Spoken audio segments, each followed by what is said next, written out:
It's nice to be with you again. Jó, hogy itt vagyunk veletek újra. Nice to be with all of the Dambasis, and it's nice to be with Vraja-dhama here in Hungary. Jó itt lenni a Dambassikkal, és itt lenni Vraja-dhamával Magyarországon. I always tell people that I have so many mental problems. Mindig azt mondom az embereknek, hogy sok elme problémám van. And one of my main mental problems is when I'm chanting Hare Krishna, I want my mind to be focused on Radha-sham. És az egyik elme problémám az az, hogy amikor éneklem a Hare Krishnát, akkor próbálom az elmémet Radha-shamra rögzíteni. So my problem is sometimes my mind starts to see Radha-sham here in Hungary, and then it switches to Radha-sham in Vrindavan. És a probléma az az, hogy ekkor a magyarországi Radha-sham jön be az elmébe, és aztán hirtelen átugrik a Vrindavani So it's a Radha-shamra.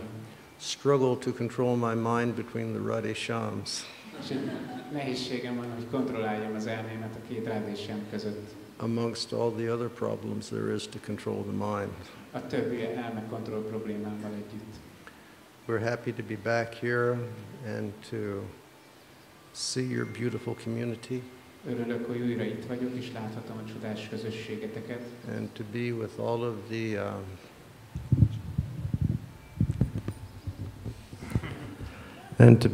of the wonderful Vaishnavas. És hogy itt lehetek a csodálatos Vaisnavákkal. We've come from Vrindavan just now. Csak Brindában, most érkeztünk Brindavanból. And before that I was visiting devotees in Africa.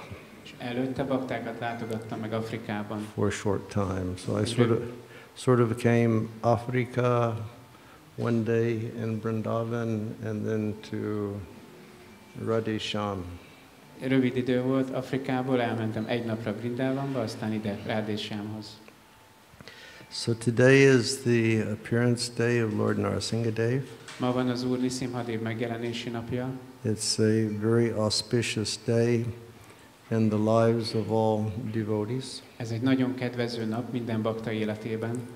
Lord Nṛsimha is the protector of the Vaishnavas. Az Úr Nṛsimha a Vaisnavák védelmezője. And we worship Lord Nṛsimha because this is such a big international preaching society. Azért imádjuk az Úr Nṛsimha-dévet, mert ez egy nemzetközi prédikáló közösség. We're not living in seclusion, but we're going out amongst all the people of the world to share Krishna consciousness. Nem elvonulásban élünk, hanem kimegyünk a közösségbe, hogy megosszuk az emberekkel a Krishna tudatot. And in the material world there is always danger to be had. Az anyagi világban mindig veszélyek leselkednek ránk. We should give our respect to our GBC who has just come. Ki kell fejeznünk a tiszteletünket a GBC. Jai Radha Krishna Prabhu ki jai. How was Papa? Milyen volt a pápa? He was okay? Is he doing okay for his age? He's having a hard time, isn't he? Yeah. Nincs jól. Shiva Maharaj told me that he told you to tell him to become a vegetarian. Shiva Maharaj mondta nekem, hogy azt mondta neked, hogy mondd meg neki, hogy legyen vegetáriánus. Megpróbáltam, amit tőlem telt. Radha Krishna is always one to follow instructions nicely. Radha Krishna mindig szépen akarja követni az instrukciókat. So Lord Nṛsimha he protects Vaishnavas. Az Úr Nṛsimha megvédelmezi a Vaisnavákat. And living in this material world, we're always in dire need of the Lord's protection. És mivel itt élünk az anyagi világban, mindig szükségünk van az Úr védelmezésére, védelmére. Srimad Bhagavatam explains, padam padam yad vipadam natesham, that at every step of material life there's danger. A Srimad Bhagavatam elmagyarázza, hogy az anyagi világban minden lépésnél veszély leselkedik ránk. Of course, in the material world, we're looking for so many ways by which to enjoy and to be happy. Persze az anyagi világban számtalan módon próbálunk élvezni és boldogságot találni. But we have to be convinced by Krishna's words that the only things that we will find here are birth and death and disease and old age. De Krishna szavai meg kell, hogy győzzenek bennünket arról, hogy itt az anyagi világban nem fogunk más találni, csak születést, betegséget, öregkort és halált. It is a temporary place which is always replete with so much suffering. Ez egy ideiglenes hely, ami tele van különböző szenvedésekkel. Suffering with mind, suffering with body, suffering with other living beings, suffering with forces of nature. Az elmebeli szenvedések, a testbeli szenvedések, a természet okozta szenvedések és más élőlények okozta szenvedések. And by Krishna's illusory potency, everybody is really caught in that suffering and they're looking for happiness. Krishna illúziórikus energiája mindenkit rabulejt ebben a szenvedésben úgy, hogy igazából boldogságot keresnek. But happiness will never come. De a boldogság nem fog eljönni. Or we've all heard so many times that the happiness that is experienced within the material world is just a small drop of pleasure, but we need an ocean of happiness to become satisfied. De ahogy már sokszor hallhattuk, az anyagi világbeli élvezetek azok csak egy cseppek, és nekünk, amire szükségünk van, az egy óceánnyi boldogság. A drop of water in the desert does not satisfy. You need an ocean of water to be satisfied. Egy csepp víz a sivatagban nem fog elégedetté tenni, ahhoz egy egész óceánnyi víz kell.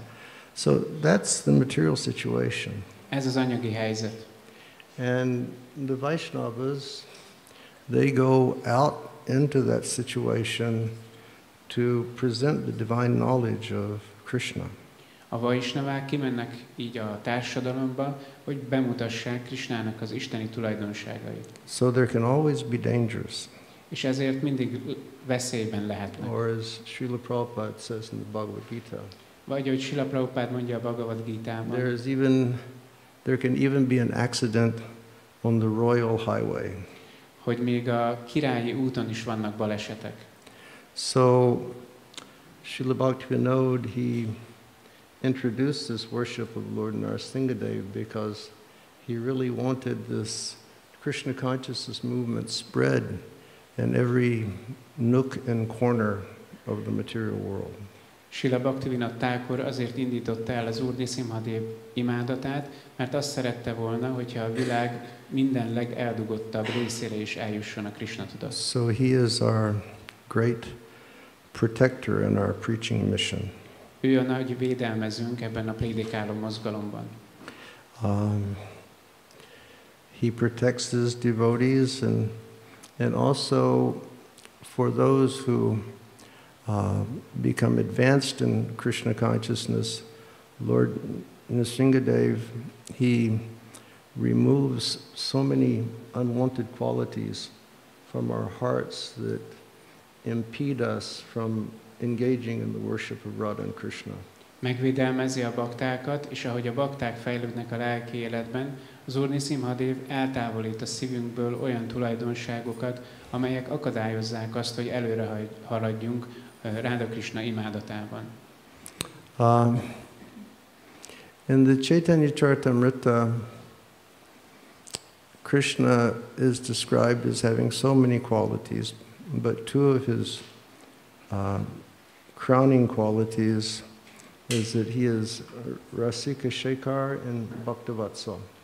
A Chaitanya Charitamritában leírják, hogy Krishnának számtalan tulajdonsága van, de ebből kettő, ami kiemelkedő, ami a korona égköve ezeknek a tulajdonságoknak, az az, hogy Krishna Bhaktavatsala és Rasika Shekhar. Rasika Shekhar means he's the crest jewel of all individuals who can engage in relationship with his devotees. Rasika Shekhar az azt jelenti, hogy a korona égköve mindazoknak, akik kapcsolatba akarnak lépni vele. And Bhaktavatsala means he's the lover of his devotees. És Bhaktavatsala az pedig azt jelenti, hogy ő a bakták, hogy ő szereti a baktákat. So in this pastime of Sri Nṛsimha Dev and Prahlad Maharaj, we can see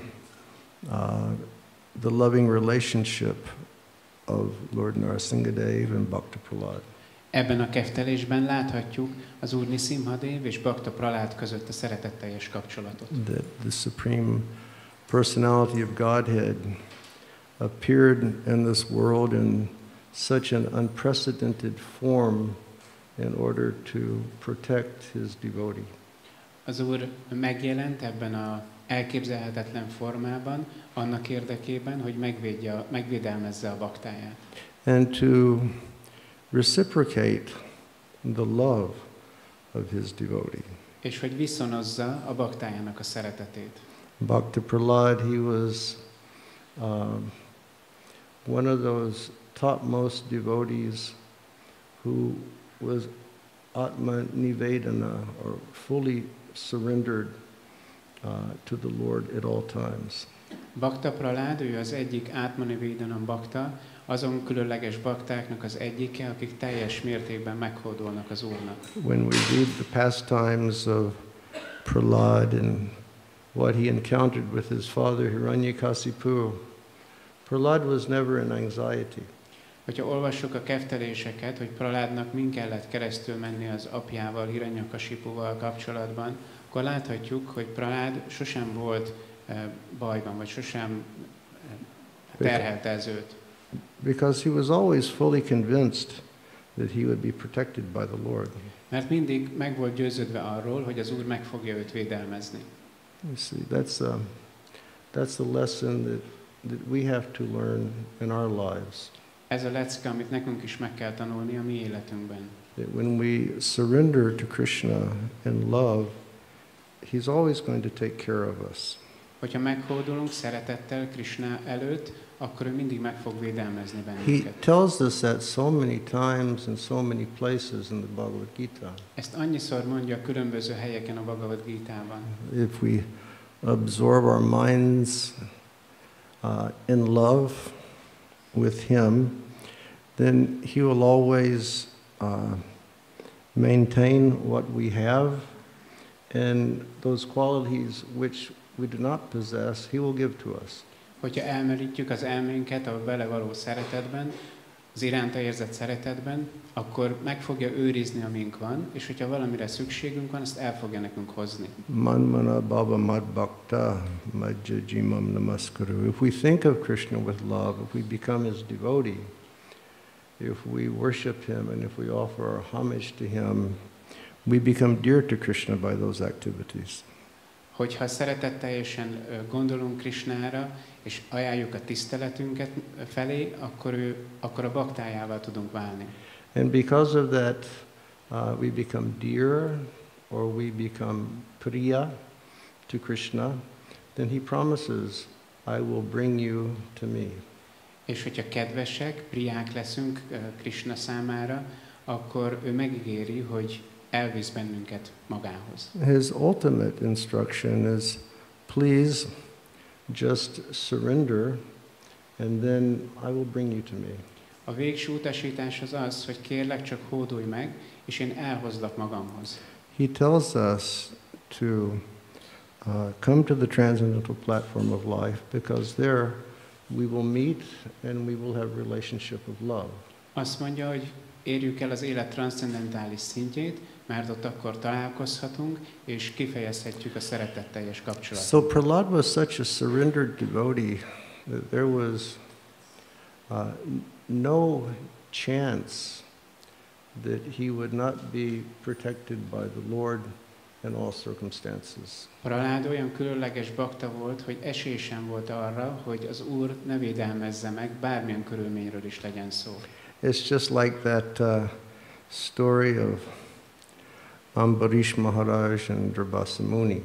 Ez olyan, mint Ambarish Maharaj és Durvasa Muninak a története. Ambarish Maharaj also was such a qualified devotee that he was Atma Nivedana. Ambarish Maharaj, ő is egy ilyen képesített bakta volt, ő is átmani védanam. And he never had fear. Sosem félt. He always was convinced Krishna will protect me. Mindig meg volt győződve arról, hogy Krishna meg fogja őt védelmezni. Never asked for anything. Sosem kért semmit. You know, if you've read that nice book that Swami wrote about that pastime between Durvasa Muni and Ambarish Maharaj. Ha olvastátok ezt a könyvet, amit Sivarám Maharaj írt erről a keftelésről, Ambarish Maharaj és Durvasa Muni között.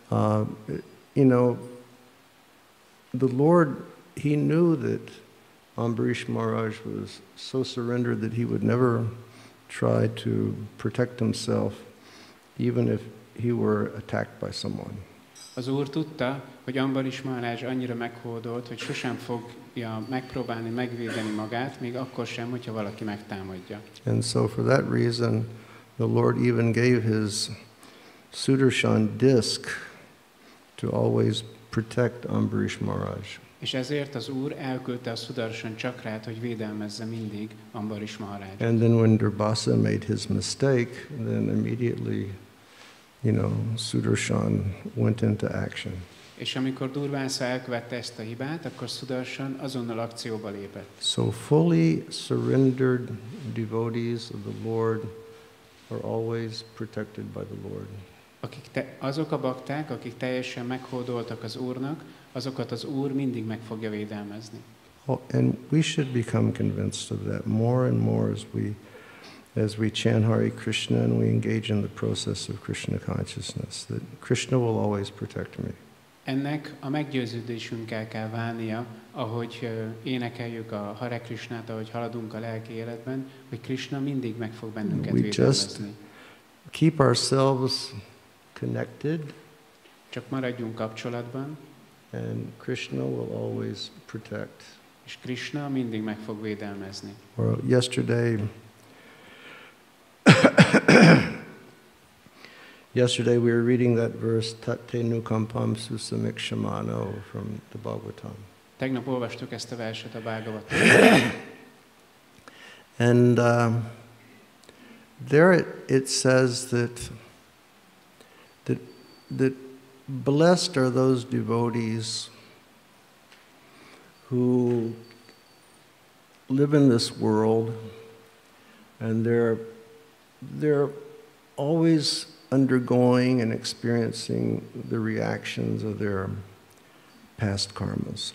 Azt mondja, hogy áldottak azok a bakták, akik ebben a világban élnek, és elszenvedik a korábbi tetteik karmáját. Sometimes they may be enjoying the results of their past karmas. Most of the time they're suffering. Néha élvezik az előző karmájuknak az eredményét, leginkább meg elszenvedik azt.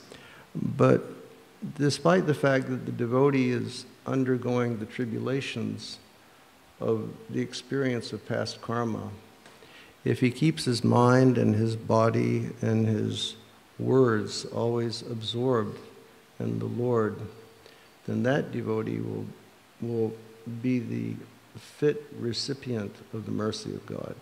De annak ellenére, hogy valaki elszenvedi az előző karmájának a visszahatását, hogyha az elméjét, a testét lefoglalja Krishna szolgálatában, akkor ezzel képesítetté teszi magát arra, hogy az Úr kegyét megkaphassa. As it said in the purport, one simply should stay alive. A magyarázat azt mondja, hogy egyszerűen csak életben kell maradni. Meaning, like if my papa is a very rich man. Ez azt jelenti, hogy ha az apám egy nagyon gazdag ember, and I know that when Papa goes, és tudom, I'm going to get that wealth. Hogy amikor papa elmegy, akkor én megkapom azt a gazdagságot. Then the most important thing for me to do is stay alive. És a legfontosabb dolog, amit én csinálhatok, hogy életben maradjak. And naturally it will come to me. És akkor természetesen meg fogom ezt kapni. I mean, maybe I could put something special in Papa's prasad to make it come a lot sooner. Persze tehetek valami különlegességet Papa prasádjába, hogy meggyorsítsam ezt. But stay alive and stay connected. Életben maradni azt jelenti, hogy kapcsolatban maradni. And then the mercy will come. És akkor a kegy jönni fog. And Prahlad was like that. És Prahlad ilyen volt. So many tests he got, he never faltered. Annyi teszten kellett átmennie, de sosem ingott meg. And it was so frustrating for his father. És az apjának ez annyira frusztráló volt. That Prahlad was not becoming a materialist. Hogy Prahlad nem lett materialista. And his father tried in so many ways to bring Prahlad's life to an end. Az apja annyiféleképpen megpróbált véget vetni Prahlad életének. But Prahlad, he just was always fully surrendered to Krishna.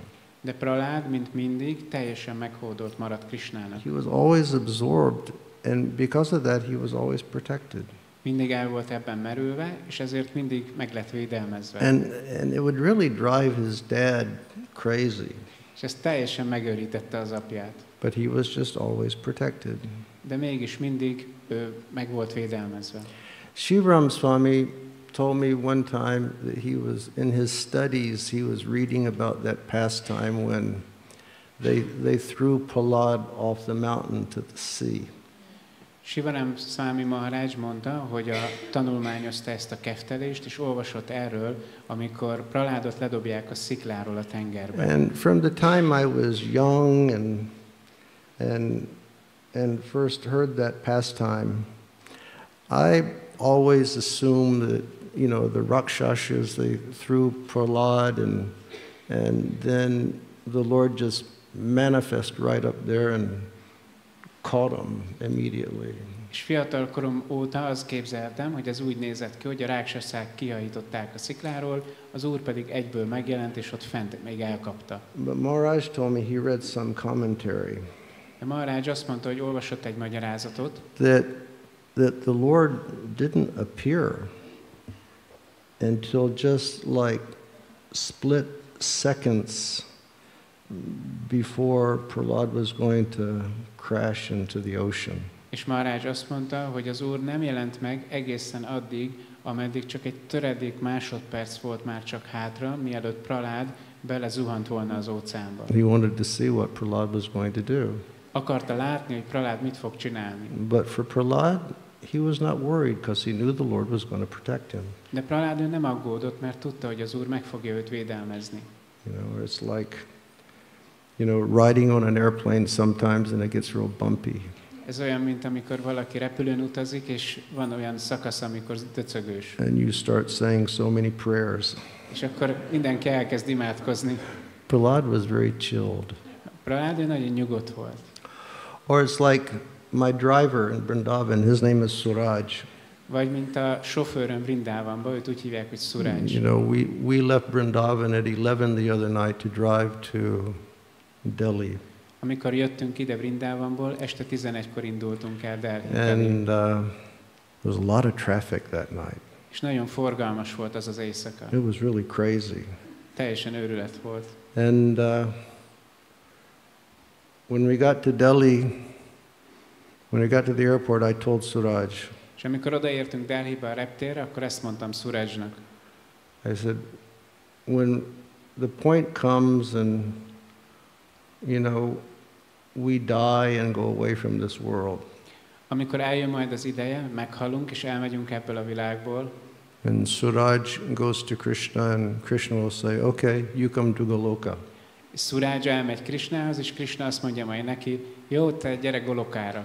And he looks at me and he says, you go to hell. És aztán majd rám néz, és azt mondja, hogy te megmész a pokolba. And then I go, why? És akkor mondom, hogy miért? And he said, because when you lived in the world, you gave your classes, everybody fell asleep. Azért, mert amíg itt voltál ebben a világban, hogyha leckét tartottál, egyben mindenki elaludt. When Suraj drove, everybody prayed like crazy. De amikor Suraj vezet, akkor mindenki elkezd imádkozni.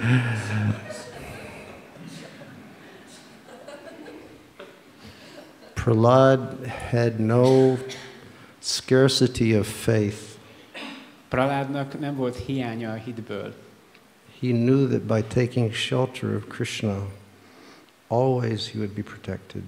Tudta, hogy ameddig Krishna menedékeiben van, addig mindig meg lesz védelmezve. So that's a real Although Bhagavatam is all instructive lessons for us, this is a very instructive lesson. A teljes Bhagavatam számunkra instrukciókat tartalmaz, de ez a keftelés, ez különösen. That in all time and in all circumstance and under every condition we should be surrendered to the Lord. Mindig, minden körülmények között legyünk meghódolva az Úr előtt. We should always have faith that if we just worship Krishna, everything will be taken care of. Legyen mindig hitünk abban, hogy ha imádjuk Krisnát, akkor minden másról ő gondoskodik. If we surrender to Krishna, there will never be scarcity. Ha meghódolunk Krisnának, akkor nem lesz semmiből hiány. If we surrender to Krishna, we'll always have joy in our hearts.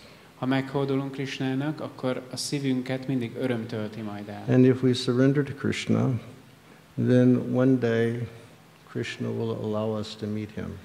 És hogyha meghódolunk Krisnának, akkor egy nap majd megengedő, hogy találkozhassunk And vele. then when that happens, we'll feel ourselves to be really the most fortunate souls in existence.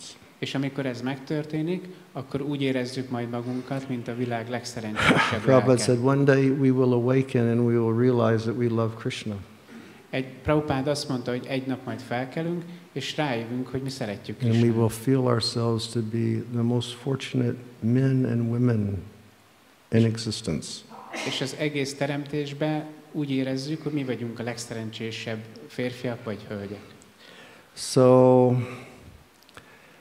we'll read a little bit today from the Bhagavatam about Prahlad's prayers to Lord Nṛsimha. Ma olvasni fogunk egy kicsit a Bhagavatamból, Prahlád imáit az Úr Nṛsimha Dévhez. You know the entire situation. Tudjátok az egész helyzetet, That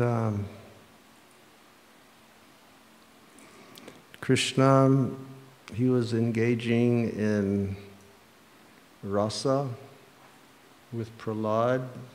Krishna was engaging in rasa with Hiranyakasipu and Hiranyaksha.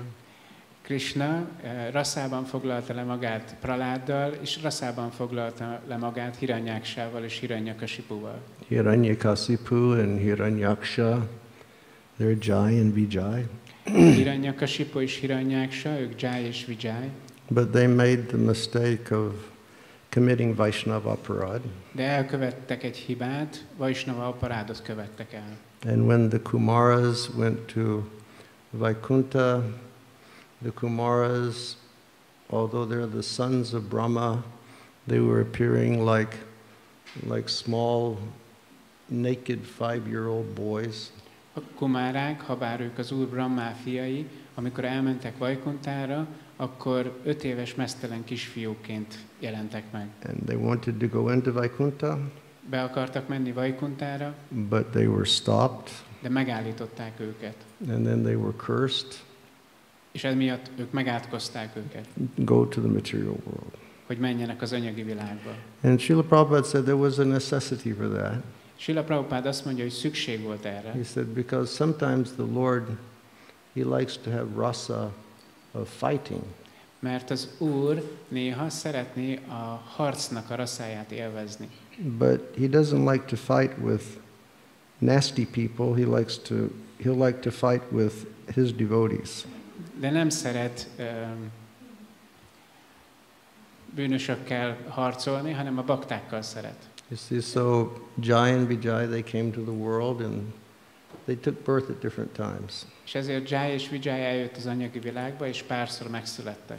And so Rasa was with them, És így a rassza megnyilvánulhatott. and Rasa was with Prahlad. És volt a másik rassza Prahláddal. And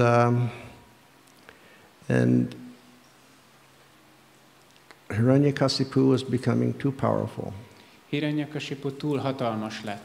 and he was threatening everybody in the universe. Mindenkit fenyegetett az univerzumban. You know, when I was in Africa last week, when we went driving out into those places, there were so many of these like hills with ants inside. Amikor múlt héten Afrikában voltunk, ahogy utaztam, akkor nagyon sok ilyen dombot láttunk, amiben hangyák vannak. And I was always remembering Hiranyakasipu.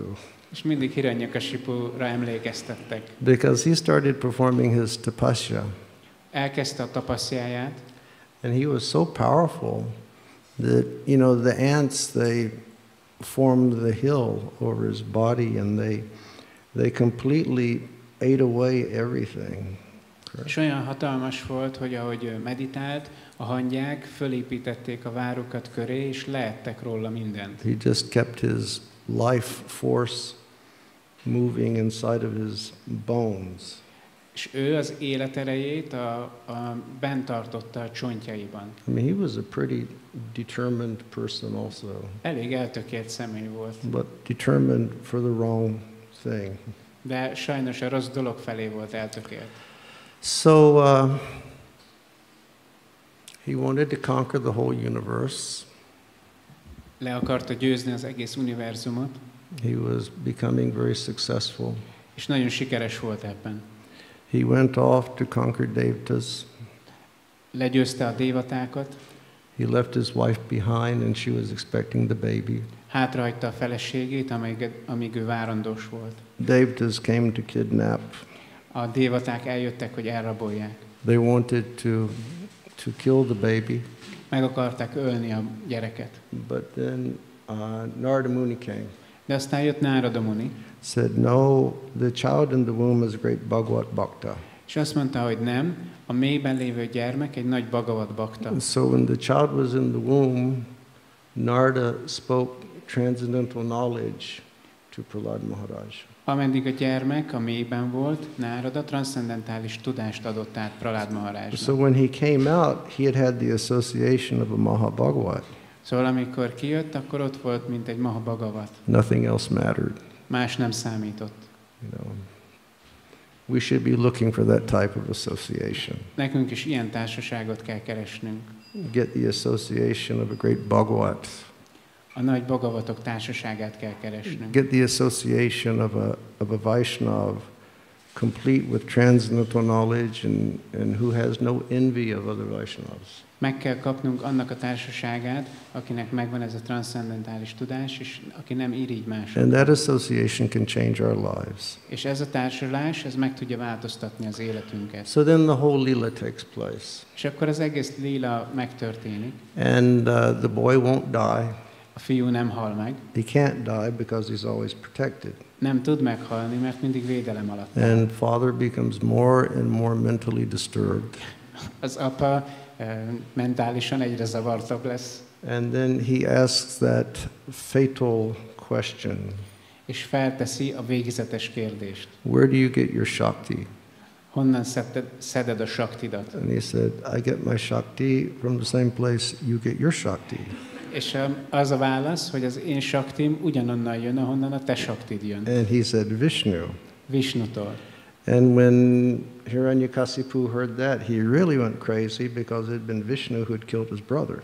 És Hiranyakasipa, amikor ezt meghallatta, akkor teljesen megörült, mert Vishnu az, aki megölte a testvérét. So by that time, Hiranyakasipu is having a psychological breakdown. Ebben az pillanatban Hiranyakasipunak idegösszeroppanása lesz. And the internet was down. He couldn't get his counselor online. Az internet nem működött, úgyhogy nem tudta felhívni a terapeutáját. It's just like, I need you. Where are you? Hol vagy? And so he said, where is your Vishnu? Hol van a te Visnud? Is he here? Is he here? And Prahlad was saying, yes, Father. Itt van, vagy itt van? És Prahlad mondta, hogy igen, apám. And then he struck the column, and then Lord Nṛsimha appeared in this unprecedented form. Megütötte az oszlopot, és az Úr Nṛsimha megjelent ebben a különleges formában. Personification of the anger of God. A Isten haragjának a megszemélyesülése. And then Lord Nṛsimha played with Hiranyakasipu. Aztán az úr Nṛsimha játszott Hiranyakasipuval. Bhagavatam explains that just like a cat will play with a mouse before, eating. Lord Nṛsimha played with Hiranyakasipu. A Bhagavatam ezt úgy írja le, hogy úgy, ahogy egy macska játszik egy egérrel, mielőtt megenné, úgy játszadozott az úr Nṛsimha Hiranyakasipuval. And then at a certain point, Lord Nṛsimha, his anger just hit, extreme levels. Aztán egy ponton az úr Nṛsimha-nek a dühe egy extrém pontig ment föl. And at that point, we've all seen the photos of what happened. És hogy abban az időpontban mi történt, arról már mindannyian láttunk képeket. Who has ever played Lord Nṛsimha in the Nṛsimha drama? Any men over here? Van valaki, aki már játszott az úr Nṛsimha-et valamilyen színdarabban? Oh, no one's ever played Lord Nṛsimha. Senki nem játszotta még Nṛsimha-et? Oh, really? I played Lord Nṛsimha one time in a drama in St. Petersburg. Egyszer Szentpéterváron én játszottam az úr Nṛsimha-et egy színdarabban. And when I came out of the column, I got so crazy. És amikor kijöttem az oszlopból, teljesen megőrültem. I think I broke Hiranyakasipu's ribs. Azt hiszem, hogy eltörtem Hiranyakasipunak a bordáját. And then those dramas are always nice because you get to rip the person apart and pull all the things out and put around your neck. Ezek a színdarabok mindig szépek, hogy ketté tépsz valakit, aztán kiszeded belőle a dolgokat, amit utána a nyakadba akasztasz. But Lord Nṛsimha, he killed Hiranyakasipu.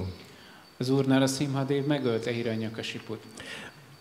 But that did not cause his anger to be abated. De ez nem nyugtatta le a haragját. And he was terribly angry. És borzalmasan mérges volt. And he was roaring uncontrollably. Kontrollálhatatlanul üvöltött.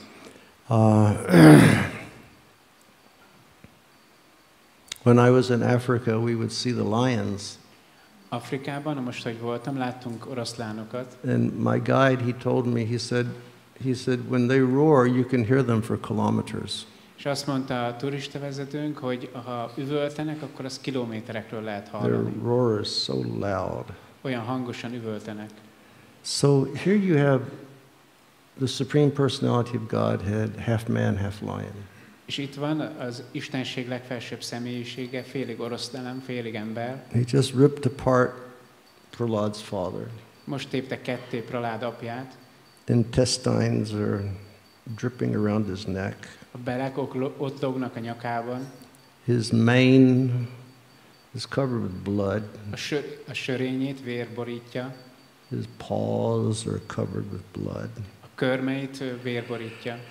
And the devatas, they're like, oh my God, what are we going to do? A dévaták megnézték, hogy Úristen, most mit csináljunk? We have to calm him down somehow. Valahogyan le kell őt nyugtatnunk. And so they turned to Brahma and they said, Brahma, you please go offer prayers. És odafordultak Brahmához, és mondták neki, hogy kérlünk, Brahma, mondjál imákat. And Brahma said, no, you can forget that. És akkor Brahma megmondta, hogy nem, ezt felejtsétek el. He said, because I'm the person who gave the boon to Hiranyakasipu. Én vagyok, aki adta az áldást Hiranyakasipunak. I'm going to be the next person up on the lap. Én lennék a következő az ő ölében. And then they turned to Lakshmiji. Aztán odafordultak Lakshmijihoz. And they said, Lakshmiji, please go pacify your husband. Lakshmiji, kérünk, menj oda és békítsd meg az uradat. And she said, I know my husband. Ő meg azt mondta, hogy hát én ismerem a férjemet. And when he gets in a bad mood, you just don't go near him. Hogy éppen rossz kedve van, akkor inkább nem menj oda. Is that the way it's like, married ladies? Like when your husbands are in bad mood, you just don't go near? Hölgyek, így van ez, hogy a férjed rossz kedvű, akkor jobb, ha nem mész oda? And so then they turned to Prahlad. És aztán odafordult a Prahládhoz.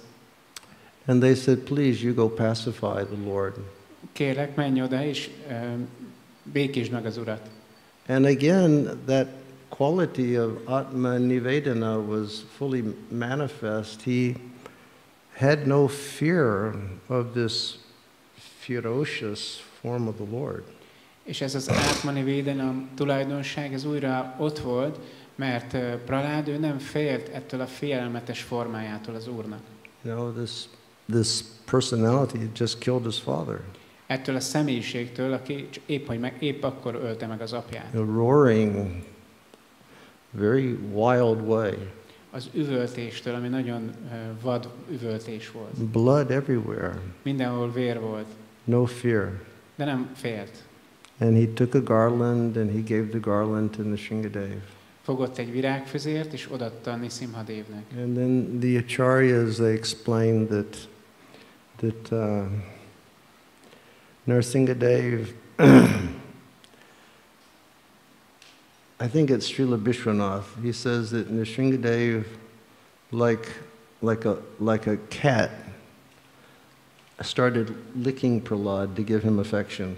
És azt hiszem, hogy Śrīla Vishwanath magyarázza, hogy az Úr Nṛsimha Dev, ahogy egy macska, így megnyalta szeretetteljesen Prahlad Maharajot. Holding him with these huge paws.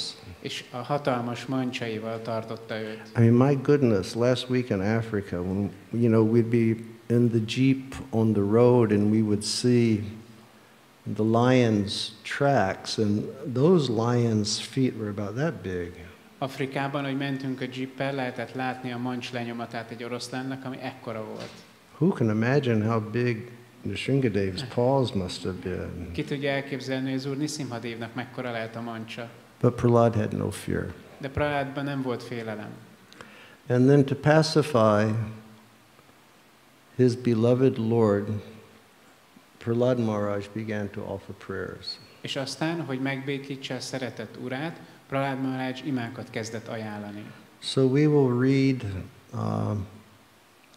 some of Prahlad Maharaj's prayers. El fogunk olvasni párat Prahlad Maharaj imáiból. So this is Canto 7, Chapter 9. Ez a 7. ének 9. fejezete.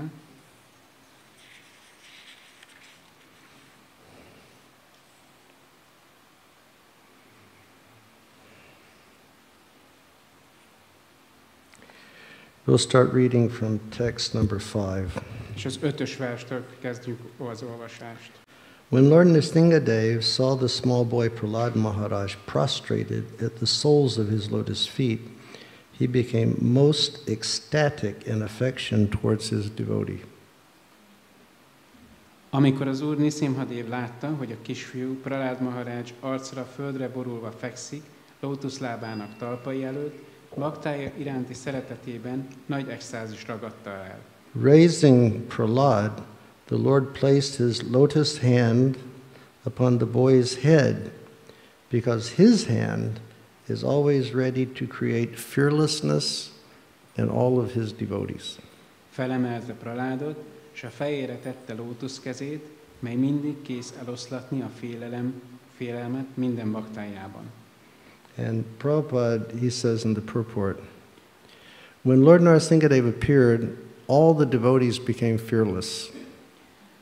Prabhupád azt mondja a magyarázatban, amikor az Úr Nṛsimha Deva megjelent, minden bakta félelme szerte foszlott. And then Prabhupada says, És aztán Prabhupád azt mondja, the devotees' hope of becoming fearless is to chant the holy names of Lord Nṛsimha Dev.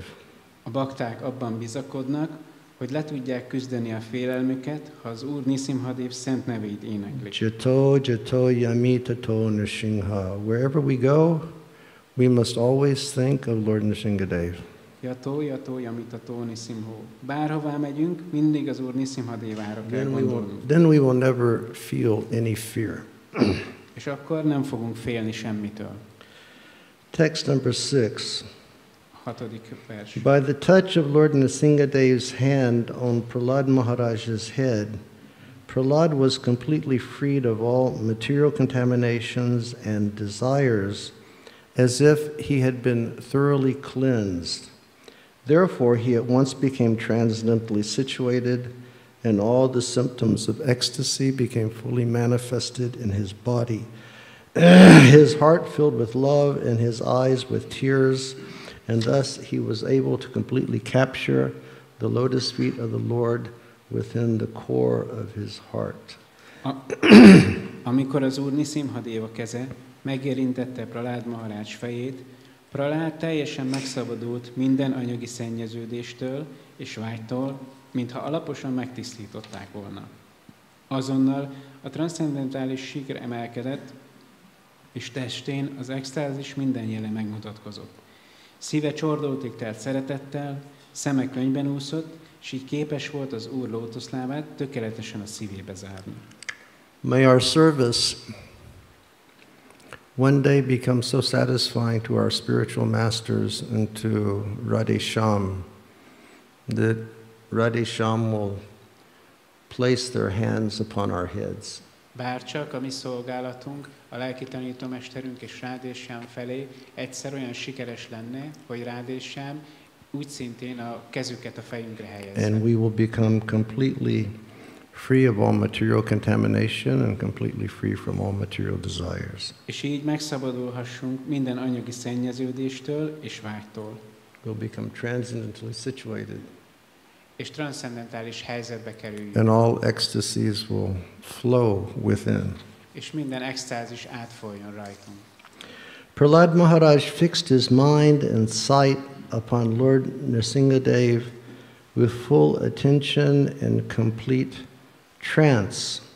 With a fixed mind, he began to offer prayers in love with a faltering voice. Prahlad Maharaj elméjét és pillantását tökéletes figyelemmel, teljes transzban az Úr Nṛsimha dévára szögezte. Megingathatatlan elmével, nagy szeretettel, elcsukló hangon imádkozni kezdett az Úrhoz. So now we begin Prahlad's prayers. Most elkezdjük Prahlad imáit. Prahlad Maharaj prayed. Prahlad Maharaj így imádkozott. How is it possible for me, who have been born in a family of asuras, to offer suitable prayers to satisfy the Supreme Personality of Godhead? Even until now, all the demigods, headed by Lord Brahma and all the saintly persons, could not satisfy the Lord by streams of excellent words, although such persons are very qualified, being in the mode of goodness. Then what is to be said of me? I am not at all qualified. Hogyan tudnék én, aki aszurák családjába jöttem a világra, illendő imákat zengeni, hogy elégedetté tegyem az Istenség legfelsőbb személyiségét? Excuse me. Egészen mostanáig az Úr Brahma vezette félistenek és szentek közül senki sem tudott tökéletes szavai folyamával az Úr kedvébe járni, annak ellenére, hogy valamennyien kiváló tulajdonságukkal rendelkeznek, hiszen a jóság kötelébe vannak. Mit mondhatnák akkor rólam, aki semmire sem vagyok alkalmas? Did anyone hear that verse? Hallotta valaki ezt a verset? What is the point that's being made? Mi az, amiről szól ez a vers? Even though the Vaishnava is most qualified, Még akkor is, hogyha egy Vaishnava a legképesítettebb, he considers himself to be the most unqualified. akkor is úgy gondol magára, mint aki a legkevésbé képesített. It's like Prahlad was a perfect Vaishnava. Prahlad egy tökéletes Vaishnava, But he was saying, you know, I was born in a demon's family. de azt mondja, hogy démonok családjában születtem. How can I say something that will satisfy the Lord? Hogyan mondhatnék én bármit, ami elégedetté teszi az Urat? We've had all of these exalted devatas. Itt vannak ezek a különleges dévaták. They've been trying to say things, Ők már próbáltak mondani valamit, you know, with so many beautiful words. olyan sok szép szót. I'm a demon. Én egy démon vagyok. How can I satisfy? Hogyan tehetném elégedetté az Urat? So Prabhupada says, Prabhupád azt mondja, a Vaishnav who is fully qualified to serve the Lord still thinks himself extremely low while offering prayers to the Lord. Az a Vaisnava, aki teljes mértékben alkalmas arra, hogy az Urat szolgálja, nagyon hitványnak gondolja magát, amikor imákkal fordul az Úrhoz. For example, Caturdaśī Goswami says in Chaitanya Charitamrita, Krishnadas Kaviraj Goswami, a Chaitanya Charitamrita szerzője például így szól. Jagai madai hoite muni se papista purisera kita hoite muni se lagista. Thus he considers himself unqualified, lower than the worm and stool, and more sinful than Jagai and Madai. Úgy érzi, egyáltalán nem alkalmas semmire, és kevesebbnek gondolja magát, mint a férgek az ürülékben, és bűnösebbnek, mint Jagai és Madai. A pure Vaishnava actually thinks of himself in this way. Egy tiszta Vaisnava valóban így gondolkodik magáról. And Prahlad was the most exalted, but he considered himself unqualified to glorify the Lord. Prahlad a legemelkedettebb, mégis képesítetlennek gondolja magát arra, hogy dicsőítse az Urat. And then Srila Prabhupada says, És aztán Srila Prabhupád azt mondja, every pure Vaishnava should think like this. minden tiszta Vaisnavának így kell gondolkodnia. One should never be proud of his Vaishnava qualifications. Nem szabad alaptalanul büszkének lennünk Vaisnava tulajdonságainkra. That's a nice point, isn't it? Ez egy nagyon szép pont, igaz? You know, many times in our immaturity we think, oh, I've come to the path of Krishna consciousness and what we're doing is such an exalted thing and we're avoiding so many things that the other people are not avoiding. Éretlenségünkben gondolhatjuk sokszor azt, hogy itt vagyunk az odaadó szolgálatban, olyan különleges helyzetben vagyunk, elkerülünk olyan dolgokat, amit mások nem kerülnek el.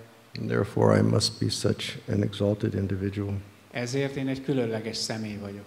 But here Prabhupada says, one should not be falsely proud of his Vaishnava qualifications. De Srila Prabhupád itt azt mondja, hogy nem szabad alaptalanul büszkének lennünk Vaisnava tulajdonságainkra. Lord Chaitanya therefore instructed us how to execute Krishna consciousness. Ezért az Úr Chaitanya tanít bennünket, hogy hogyan gyakoroljuk a Krishna He tudatot. said, Trinadapi sunichena toradapi sahishnuna amanina manadena kirtaniya sada hari. Unless one is meek and unless one is humble, making advancement in spiritual life will be very difficult. Ha valaki nem szerény és nem alázatos, fejlődése a lelki életben rendkívül nehéz lesz. Isn't it nice how Prabhupada can just take a whole topic like that and condense it into one sentence? Nem különleges, hogy Prabhupád fog egy témát, és hogyan sűríti bele egyetlen mondatba? Unless we're very meek and humble, making spiritual advancement will be very difficult. Ha valaki nem szerény és nem alázatos, fejlődése a lelki életben rendkívül nehéz lesz. Prahlad Maharaj continued, Prahlad Maharaj így folytatta. one may possess wealth, an aristocratic family, beauty, austerity, education, sensory expertise, luster, influence, physical strength, diligence, intelligence, and mystic yogic powers. But I think that even by all these qualifications, one cannot satisfy the Supreme Personality of Godhead. However, one can satisfy the Lord simply by devotional service. Gajendra did this, and thus the Lord was satisfied with him. Lehet valakinek vagyona, előkelő családja, lehet szép, lemondott, művelt, lehetnek kiválóak az érzékei, rendelkezhet testi ragyogással, befolyással, fizikai erővel, lehet szorgalmas, értelmes, és lehet hatalma a misztikus jogában, de én azt hiszem, az Istenség legfelsőbb személyiségét még ezek a tulajdonságok sem tudják elégedetté tenni. So again, according to this verse, what is the qualification for knowing the Lord? Pusztán az odaadó szolgálattal azonban bárki a kedvére járhat. Hitted Gajendra, és az Úr elégedett volt vele. Szóval ezek is arról szólnak, hogy milyen tulajdonságokkal kell rendelkezni. What's the qualification for knowing the Lord? Mi a tulajdonság, amivel rendelkeznünk kell, hogy It's only megismerjük? bhakti. A bhakti. Like high birth is not qualification. A magas születés az nem egy képesítés. Wealth is not qualification. A vagyon az nem egy képesítés. Education is not qualification. Az műveltség az se lesz egy képesítés. Money is not qualification. A pénz nem lesz képesítés. Beauty is not qualification. A szépség nem lesz képesítés. But the only qualification is bhakti. Az egyetlen képesítés az a bhakti. Bhakti amam abhijanati yavanyaschasmi tattvataha. It is only by bhakti that I can be known. Csak a bhakti által lehet engem megismerni. Not by karma, not by gyan, only by bhakti. Nem karmával, nem gyánával, csak bhaktival. All right. We will jump to text 11. 11-es vers az úrnak. Prahlad says, "The Supreme Lord, the Supreme Personality of Godhead, is always fully satisfied in himself. Therefore, when something is offered to him, the offering by the Lord's mercy is for the benefit of the devotee. For the devotee does not need service from the offering is for the benefit of the devotee. For the Lord does not need service from anyone. To give an example, if one's face is decorated, the reflection of one's face in a mirror is also seen to be decorated." Prahlad azt mondja, a legfelsőbb Úr, az Istenség legfelsőbb személyisége mindig tökéletesen elégedett magában.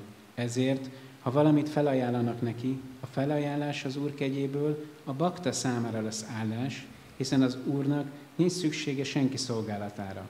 Ezt azzal a példával illusztrálhatjuk, ha valaki kifesti az arcát, a tükörben látszó arc is ki lesz festve. Krishna is full in every respect. Krishna ő teljes minden tekintetben. There's nothing that he requires from us. Nincs semmi, amire szüksége lenne So tőlünk. when we offer something, Amikor felajánlunk valamit, it's, in one sense, it's not that Krishna feels I am benefiting from this offering. akkor egy szempontból Krishna nem érzi azt, hogy nekem hasznom származik ebből a felajánlásból. But when we offer something, it's beneficial for ourselves. De amikor felajánlunk valamit, akkor ez nekünk, a mi hasznunkra válik. Prahlad says, "Therefore I was born in a demoniac family. Therefore, although I was born in a demoniac family, I may, without a doubt, offer prayers to the Lord with full endeavor, as far as my intelligence allows. Anyone who has been forced by ignorance to enter the material world may be purified of material life if he offers prayers to the Lord and hears the Lord's glories." Prahlad így folytatja. Ezért noha démonikus családban születtem, minden bizonnyal teljes igyekezettel fordulhatok imáimmal az Úrhoz, amennyire csak értelmem engedi. Akiket a tudatlanság arra kényszerített, hogy az anyagi világba jöjjenek, mind megtisztulhatnak az anyagi élettől, ha imákat mondanak az Úrhoz, és hallanak dicsőségéről. So another real important point Egy másik nagyon fontos pont on this verse. ebben a versben. Prahlad is saying, I can offer prayers. Prahlad azt mondja, hogy ajánlhatok imákat. And then he concludes this prayer by saying, anyone in this world can become purified of material life if he simply offers prayers to Krishna and he listens to the glories of the Lord. Prahlad ebben a versben azt mondja, hogy mindenki ebben az anyagi világban ajánlhat imákat az Úrnak, és ezzel meg fog tisztulni, azzal, hogy imákat ajánl, és hall az Úrról. So again, it's not something secret, mystical, esoteric that you can only find in some hidden away place, but our business is to offer heartfelt prayers to the Lord and hear the Lord's glories, and we'll become purified of material existence. Ez nem valami titkos, misztikus, ezoterikus dolog, amit csak valami eldugott helyen lehet megtalálni, hanem egyszerűen csak őszinte szívvel imákat kell ajánlanunk az Úrnak, és hallanunk kell az Úrról, és ez majd meg fogja tisztítani a szívünket. And Srila Prabhupada's purport states, Srila Prabhupádnak a magyarázata azt mondja, it is clearly understood that a devotee does not need to be born in a very high family, to be rich, to be aristocratic, or to be very beautiful. None of these qualifications will engage one in devotional service. Egyértelműen kiderül ebből, hogy nincs szükség arra, hogy egy bakta nemesi családba szülessen, hogy gazdag, előkelő vagy nagyon szép legyen. E tulajdonságok közül egy sem segíti elő az odaadó szolgálatot. With devotion, one should feel God is very great and I am very small. Az odaadásban azt kell éreznünk, hogy Isten nagyon hatalmas, én pedig nagyon parányi vagyok. Therefore, my most natural duty is to offer prayers to the Lord. Ezért a természetes kötelességem, hogy imákat ajánljak az Úrnak. And on this basis one can understand Krishna. És ebben a helyzetben képes leszek megérteni. And then Prabhupada cites Bhakti-mama Bijanati. One can understand the Supreme Personality of Godhead as He is only by devotional service. Aztán Prabhupád idézi ezt a verset. Thus, Prahlad Maharaj decided to offer his best prayers to the Lord without consideration of his material position. Prahlad Maharaj úgy határozott tehát, hogy legszebb imáit ajánlja fel az Úrnak, és nem törődik anyagi helyzetével. Just speak your heart to the Lord. Csak szívből beszélj az Úrhoz. Be honest. Legyél őszinte. No point to be dishonest with Krishna. Nincs értelme őszintétlennek lenni Krishna felé. Because He's in your heart. Mert ott van a szívedben. And He knows what the real situation is. Úgyis tudja, hogy mi a valódi helyzet. Be honest with Krishna. Legyél őszinte Krishnával. And then beg Him for some help. És imádkozz segítségért. Or beg Him for seva. Imádkozz szolgálatért. Reminds me of one time many long years ago. Emlékszem, hogy egyszer sok hosszú évvel ezelőtt Shivaram Maharaj and I were in Vrindavan together. Shivaram Maharajjal együtt voltunk Brindavanban. And it was hot time. És forróság volt. Maybe it was May, but it was really hot. Májusban valahogy, de nagyon meleg volt. And this was before the times that constant rush was going on in Vrindavan. És ez még azelőtt volt, hogy ez az állandó nyüzsgés beindult volna Brindavanban. So we had not been to the temple in the morning, and we decided to go to the temple at, what time is it, 4:30 in the afternoon, darshan? Go for the 4:30 darshan and see the deities then, because it's real quiet at that time. Reggel nem voltunk a templomban, és ezért úgy döntöttünk, hogy 4:30-kor elmegyünk, mert akkor mindig nagyon nagy nyugalom van. So we went in, we offered our obeisances to Prabhupada. Bementünk, felajánlottuk a hódolatunkat Prabhupádnak. And then we went before Gornitai and we were standing and we were offering our prayers. És aztán odaálltunk Gornitai elé, ott álltunk és ajánlottuk az imáinkat. And in my foolish way, I was asking Gornitai for all sorts of exotic things. És ostoba módon Gornitaitól különböző egzotikus dolgokat kértem. Exotic and exalted things. Egzotikus és and emelkedett dolgokat. And I really didn't feel anything coming from Gornitai. És nem igazán éreztem semmit, hogy jött volna Gornitaitól. And I went, So then we went to Krishna Balaram. És akkor gondoltam, jó, akkor átmentünk Krishna Balaramhoz. And I started asking for all sorts of exotic and exalted things. És akkor őtőlük is különböző egzotikus és emelkedett dolgokat kértem. No response. Nem volt válasz. And then I started thinking, something's not right here. És akkor gondoltam, valami itt nem stimmel. So then we went over to Radhesham. És akkor átmentünk Radheshamhoz. And I looked at Radhesham. Ránéztem Radheshamra. And I said, Radhesham, I am so fallen. Radhesham, én annyira elesett vagyok. Really, I'm sort of just totally helpless without your mercy. Tényleg, én teljesen reménytelen vagyok a kegyetek nélkül. Could you please perhaps do something to uplift me from my fallen condition of life? Tudnátok valamit csinálni, amivel felemeltek az elesett helyzetemből? All of a sudden, the pujari appeared on the altar. Hirtelen a pujári megjelent az oltáron. And he went over and he took the garland out of Radharani's hand. Oda ment és kivette a füzért Radharani kezéből. And he came and he put it on my neck. És oda jött és berakta a nyakamba. And then I said, yes, we should be honest. És akkor gondoltam, hát igen, őszintének kell lenni. Because we can't hide from them because they're everywhere and they're within our hearts. Nem tudunk elrejteni előlük semmit, mert ott vannak a szívünkben. So Prahlad offering prayers with his heart. Prahlad szívből ajánlja az imáit. O my Lord, all the demigods headed by Brahma are sincere servants of your lordship who are situated in the transcendental position. Ó Uram, a félistenek az Úr Brahmával az élen, valamennyien a te őszinte szolgáid, aki transzcendentális vagy.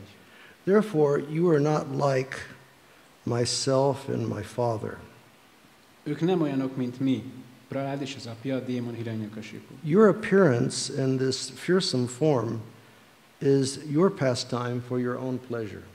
Megjelenésed ebben a félelmetes formában nem más, mint saját örömödre végzett And such an kezdődésed. incarnation is always meant for the protection and the improvement of the universe. Egy ilyen inkarnáció eljövetelének az a célja, hogy megvédelmezze az univerzumot és segítse fejlődését. My Lord Nṛsimha, please therefore cease your anger now that my father, the great demon Hiranyakasipu, has been killed. Uram, Nṛsimha Déva, kérlek, csillapítsd dühöd most, hogy atyámnak, a nagy démonnak, Hiranyakasipunak vége. Since even saintly persons take pleasure in the killing of a scorpion or a snake, all the worlds have achieved great satisfaction because of the death of this demon. Még a szentek is örülnek, ha egy skorpió vagy egy kígyó elpusztul, és így a démonnak a halála az egész világot nagyon elégedetté tette. Now they are confident of their happiness, and they will always remember your auspicious incarnation in order to be free from all fear. Most bíznak abban, hogy boldogok lesznek, és örökké emlékezni fognak áldásos inkarnációdra, hogy semmitől se féljenek.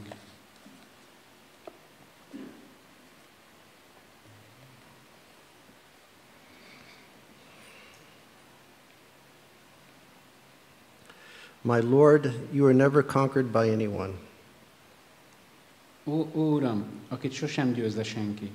I am certainly not afraid of your ferocious mouth and your tongue, your eyes bright like the sun, or your frowning eyebrows. Nem félek vérengző szádtól és nyelvettől, szemettől, mely olyan ragyogó, mint a nap, vagy fenyegető szemöldököttől. I do not fear your sharp, pinching teeth.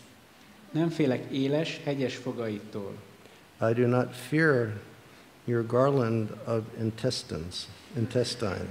Belegből álló füzérettől. I do not fear your mane, which is soaked with blood, Nem félek vérrel áztatott sörényettől. or your very high, wedge-like ears. Vagy felálló és ék alakú füleittől.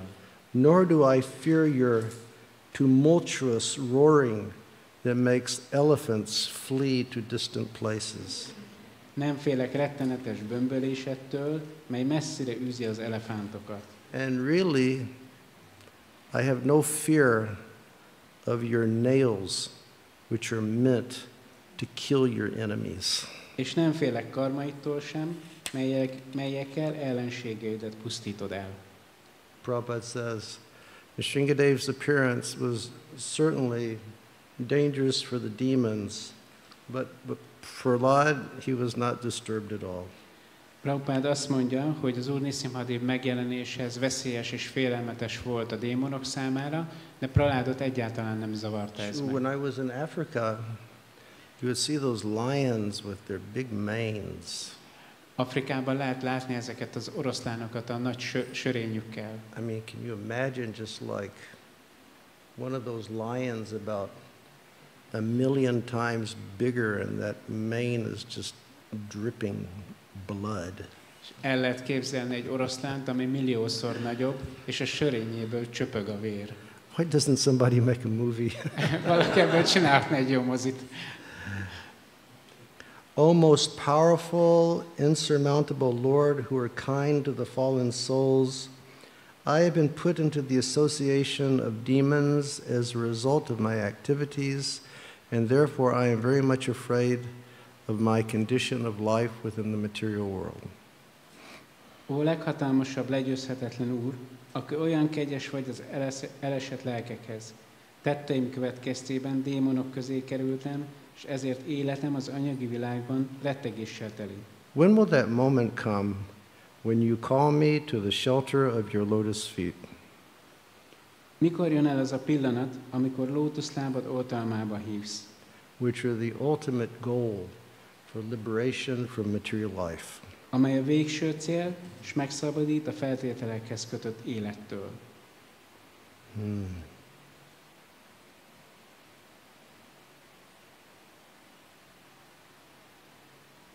So I'm very much afraid of the material situation. Nagyon félnünk kell az anyagi helyzettől. I'm not afraid of you. Nem tőled félek. You look so astounding. Lenyűgözően nézel ki. I'm not afraid of you, Nem tőled félek, but I'm afraid of material life. de az anyagi léttől félek. So, Lord, my question is this. Ezért, Uram, a kérdésem ez. When will you call me to the shelter of your devotional service? Mikor hívsz az odaadó szolgálatod menedékébe? When will you bestow your kripa upon me? Mikor fogod a kripádat odadni nekem? And just give me pure devotion. És csak tiszta odaadást adni That's nekem. all I want. Ez az, amit én akarok. Under every circumstance, Bármilyen körülményben is, we only aspire for pure devotion to the Lord. mindig csak tiszta odaadó szolgálatot akarunk az Úrtól.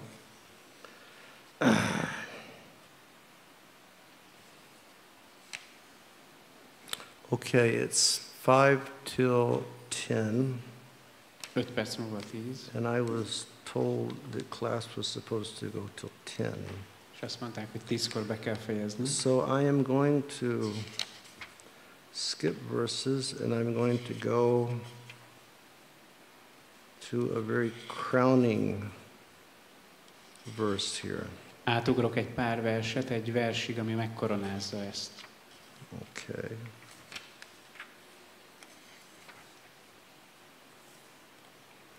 If I can find.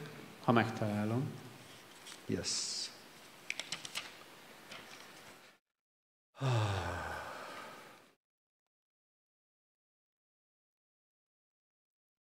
This is one of Prabhupada's favorite verses. Ez Prabhupád egyik kedvenc verse. And when we listen to Prabhupada and when we read Prabhupada, we can always see the perfect admiration that he had for Sri Prahlad Maharaj. Hogyha hallgatjuk Prabhupádot, vagy olvassuk Prabhupádot, akkor át fog jönni ez az őszinte elismerés, vagy amit érzett Prahlád iránt. Because of Prahlad's fearlessness in every situation. Azért, mert Prahlád félelem nélküli volt minden helyzetben. And Prabhupada was fearless like that also. Prabhupád is ilyen volt. And then Prahlad's dedication És Prahládnak az eltökéltsége. to his spiritual master, Śrīla Narada Muni. A lelki tanítómestere Nárada Muni felé. And Prabhupada, he was never prone to accept glorification for his success, but he always laid all glory to the feet of his spiritual master. Prabhupád sosem fogadta el, amikor dicsőítették az eredményeiért, hanem ezt mindig továbbította a lelki tanítómestere felé. So we'll read this verse and we'll conclude. Elolvassuk ezt a verset, és utána befejezzük. Verse number 28. Ez a 28-as vers. My dear Lord, O Supreme Personality of Godhead, because of my association with material desires one after another, I was gradually falling into a blind well full of snakes, following the general populace.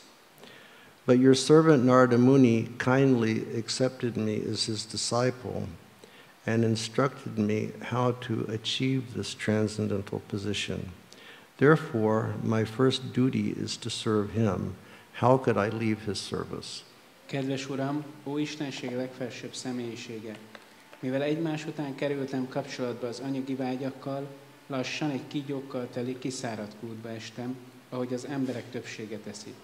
Szolgád Nárada Muni azonban kegyesen elfogadott tanítványának, és megtanított arra, hogyan lehet elérni ezt a transzcendentális szintet. Legfőbb kötelességem tehát az, hogy szolgáljam őt. Hogyan is hagyhatnám el szolgálatát? Such a beautiful verse that really perfectly describes the heart of the pure devotee. Egy csodálatos vers, ami nagyon szépen leírja egy tiszta baktának a szívét. Lord, I was associating with so many material desires in this world. Uram, annyi anyagi vággyal társultam ebben a világban. And because of that association, I fell very deeply into a hole that was filled with so many poisonous snakes of material hopes and desires and aspirations.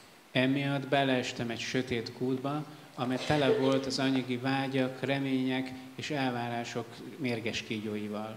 But Lord, your pure devotee Narada Muni accepted me as his disciple. De Uram, a te tiszta baktád Nárada Muni elfogadott engem tanítványául. And he gave me instructions on how I could achieve the transcendental position in life.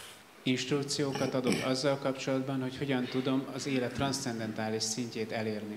Therefore, among all of my duties, my first duty is to serve the lotus feet of my spiritual master Narada Muni. Ezért minden kötelességem előtt az elsődleges kötelességem az, hogy szolgáljam a lelki tanítómesterem Nárada Muninak a lótuszlábát. How could I ever leave his service? Hogyan is tudnám bármikor elhagyni az ő szolgálatát? And that should be our mentality also. Ennek kell lenni a mi mentalitásunknak is. And we can certainly see it in the lives of devotees like Śrīla Prabhupada. És ezt láthatjuk olyan baktáknak az életében, mint Śrīla Prabhupád. Was so appreciative of the divine grace of Śrīla Bhaktisiddhanta that he just gave his life. Annyira értékelte Śrīla Bhaktisiddhanta Sarasvati Thakurnak az isteni kegyést, hogy ennek áldozta a teljes életét. And we have so many glorious Vaishnavas that we live with. És annyi Vaishnavával élünk együtt. That have all given their lives to the lotus feet of their spiritual masters. Akik odaadták az életüket a lelki tanítómestereik lótuszlábának. And by that dedication of service, they come to the transcendental platform. És ezzel az eltökéltséggel és szolgálattal a transzcendentális szintre léptek. So we will read the purport and we will conclude. Elolvassuk a magyarázatot. As will be seen in later verses, even though Prahlad Maharaj was directly offered all the benedictions he may have desired, he refused to accept such offerings from the Supreme Personality of Godhead. A következő versekből megtudhatjuk majd, hogy noha az Úr minden áldást felkínált Prahlad Maharajnak, amire csak vágyhatott, ő mégis visszautasította az Istenség legfelsőbb személyisége ajánlatait. On the contrary, he asked the Lord to engage him in the service of Narada Muni. Sőt, arra kérte az Urat, hadd végezhesse szolgálja Nárada Muni szolgálatát. This is the symptom of a pure devotee. Ilyen egy tiszta bakta. One should serve the spiritual master first. Először a lelki tanítómestert kell szolgálnunk. It is not that one should bypass the spiritual master and desire to serve the Supreme Lord. Nem szabad elmennünk a lelki tanítómester mellett, és a legfelsőbb Úr szolgálatára vágynunk. That is not the principle for Vaishnava. A vaisnavák elve nem ez. So, first, service to the spiritual master. Először a lelki tanítómester szolgálata. Srila Narottam Das Thakur has said, Narottam Das Thakur azt mondja, Tandara charana seva bhakta sanibas janame janami hoy e abhilas. One should not be anxious to offer direct service to the Lord. ne vágyjunk arra, hogy közvetlen szolgálatot végezzünk az Úrnak. Sri Chaitanya Mahaprabhu advised that one be the servant of the servant of the servant of the Lord Gopi Bhartu Padakamalayur Das Das Anudasa. This is the process for approaching the Supreme Lord. Sri Chaitanya Mahaprabhu azt javasolta, hogy legyünk az Úr szolgájának a szolgái. Gopi Padakamalayur Das Anudasa. Ez a legfelsőbb Úr megközelítésének a módja. The first service should be rendered to the spiritual master so that by his mercy one can approach the Supreme Personality of Godhead to render service. Először a lelki tanítómestert kell szolgálnunk, hogy az ő kegyéből megközelíthessük az Istenség legfelsőbb személyiségét, és szolgálatot végezhessünk neki. Like if we think of, like so many times we've heard Srila Prabhupada sing and so many times we've heard Srila Prabhupada speak. Arra gondolok, hogy milyen sokszor hallhattuk Srila Prabhupádot énekelni és Srila Prabhupádot beszélni. What is a verse that we always hear Srila Prabhupada reciting time and time again? Mi az a vers, amit Srila Prabhupád újra és újra ismételt? Jasya prasadad bhagavat prasado jasya prasadanakati katopi. Prabhupada was so fixed on that principle. Prabhupád annyira fix volt ebben az elvben. You know, just dedicate one's life, dedicate one's existence to one's spiritual master. Csak ajánd az életedet a lelki tanítómesterednek. While teaching Rupa Goswami, Sri Chaitanya Mahaprabhu said, Guru Krishna prasade pai bhakti lata bija. One can achieve the seed of devotional service by the mercy of the Guru, the spiritual master, and then by the mercy of Krishna. Amikor Sri Chaitanya Mahaprabhu Rupa Goswamit tanította, kijelentette, Guru Krishna prasade pai bhakti lata bija. Az odaadó szolgálat magját a Guru, a lelki tanítómester, aztán pedig Krishna kegyéből lehet megkapni. This is the secret of success. Ez a siker titka. First, one should try to please the spiritual master. Először azon kell igyekeznünk, hogy elégedetté tegyük a lelki tanítómestert. And then one should attempt to please the Supreme Personality of Godhead. Azután törekedhetünk arra, hogy kedvében járjuk az Istenség legfelsőbb Srila személyiségének. Vishwanath Chakravarti Thakur also states, Vishwanath Chakravarti Thakur szintén azt mondja, Jasya prasadad bhagavat prasado. One should not attempt to please the Supreme Personality of Godhead by concoction. nem szabad azzal kísérleteznünk, hogy saját kitalációinkkal szerezzünk örömet az Istenség legfelsőbb személyiségének. One must first be prepared to serve the spiritual master, and when one is qualified, he is automatically offered the platform of direct service to the Lord. Először álljunk készen a lelki tanítómestert szolgálni, és ha képzetté válunk, akkor automatikusan eljutunk az Úr közvetlen szolgálatának szintjére. And so all mysteries removed. Akkor minden misztikum eltávolodik. Dedicate oneself to one's spiritual master. Legyél eltökélt a lelki tanítómester szolgálatában. And when one becomes qualified, everything will be revealed. És hogyha képesítetté válik valaki, akkor minden meg fog számára nyilvánulni. Therefore, Prahlad Maharaj proposed that he engage in the service in Nṛsimha Muni.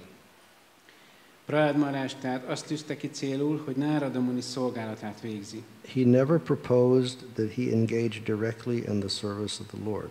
Sosem akarta közvetlenül az Urat szolgálni. This is the right conclusion. Ez a helyes megértés. Therefore he said, So ham katam na vishrije tava brichasevam. How can I give up the service of my spiritual master who has favored me in such a way that I am now able to see you face to face? Ezért azt mondja, hogyan is hagyhatnék fel a lelki tanítómesterem szolgálatával, aki olyan kegyes volt hozzám, hogy most szemtől szembe láthatlak. Prahlad Maharaj prayed to the Lord that he might continue to engage in the service of his spiritual master Nṛsimha. Prahlad Maharaj azért imádkozott az Úrhoz, hogy folytathassa a lelki tanítómestere Nṛsimha szolgálatát. So by this divine appearance of Nṛsimha and pastimes with Prahlad Maharaj, there are so many wonderful lessons for us to understand. Az Úr Nṛsimha isteni megjelenésével és Prahlad Maharajjal nagyon sok csodálatos lecke van, amit megtanulhatunk. But according to Śrīla Prabhupada, this most important point is render service to the spiritual master. De Śrīla Prabhupada szerint a legfontosabb tanítás az az, hogy ajánlj szolgálatot a lelki tanítómesternek. Make the instructions of the spiritual master your life and soul. Tedd a lelki tanítómester utasítását az életeddé és lelkeddé. Serve your spiritual master favorably. Szolgáld kedvezően a lelki tanítómestered. And when we become qualified, then everything about the Lord will become revealed. És amikor képesített leszel, akkor minden az Úrral kapcsolatban meg fog nyilvánulni. Okay, Sri Nṛsimha Dev ki, Prahlad Maharaj ki, Radha Shamsundar ki, Śrīla Prabhupada ki, Bhaktaknak ki. How do you say? All glories to the devotee. Kedvez Bhaktak. Gaur Premanandi. Hare Krishna. Thank you very much.